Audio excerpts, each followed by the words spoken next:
حرام کھانے سے کیا ہوتا ہے؟ بہت سارے نقصانات ہوتے ہیں. اللہ کے رسول محمد صلی اللہ علیہ وسلم نے فرمایا ہر وہ گوشت جو حرام کمائی کھا کر بنتا ہے جہنم کی آگ کا حق ہے اس پر.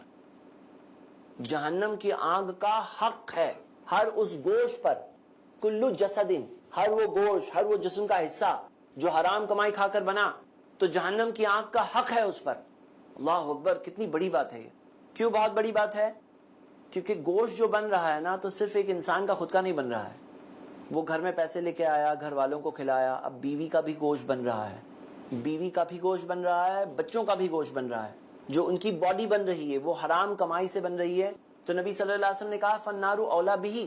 اس تعلق سے علماء نے بتایا کہ اگر وہ بیوی بھی خوش ہے اور بلکہ بیوی بھی چاہتی ہے کہ وہ ہسبینڈ جو کر رہا ہے کرے، پیسے آتے رہے بس، اگر یہ معاملہ ہے تو پھر اس کا ایک الگ معاملہ ہے. ہاں اگر اس کی ناراضگی ہے، اس نے اپنے طور پر پوری کوشش کی ہے، اور اگر اسے پتا ہے کہ غلط چیز مل رہی ہے اور وہ اس کے پاس کوئی اور ذریعہ نہیں ہے، اور جتنا سروائیول کے لیے ضروری اتنا وہ بیوی لے لے تاکہ وہ سروائیو ہو سکے، زندہ رہ سکے، اس کے پاس کوئی اور ذریعہ نہ ہو. اگر ذریعہ ہو تو اسے شوہر کی حرام کمائی چھوڑ دینا چاہیے تاکہ وہ شوہر کے لیے بھی ڈسکریجمنٹ ہو جائے.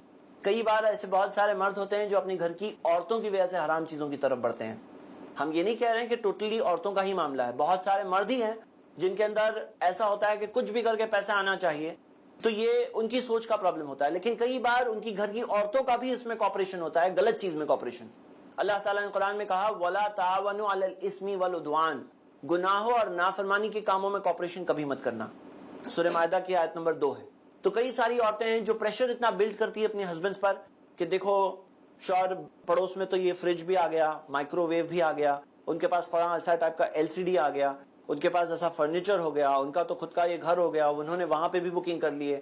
ہمارے پاس کیا ہے؟ بچوں کے لیے یہ چاہیے، بچوں کے لیے چاہیے. اب کئی سارے مرد ہیں جو پریشر پریشر پریشر، اب وہ پریشر کے اندر باہر جب نکلتے ہیں اور سامنے دکھ رہا ہے کہ محنت کر کے 10,000 میں لیں گے، جس کے اندر اتنی ضرورتیں پوری نہیں ہوگی کہ بیوی خوش ہو جائے گی، اور غلط کر کے 1 لاکھ آتے دکھ رہے ہیں، آ نہیں رہے ہیں، دکھ رہے ہیں.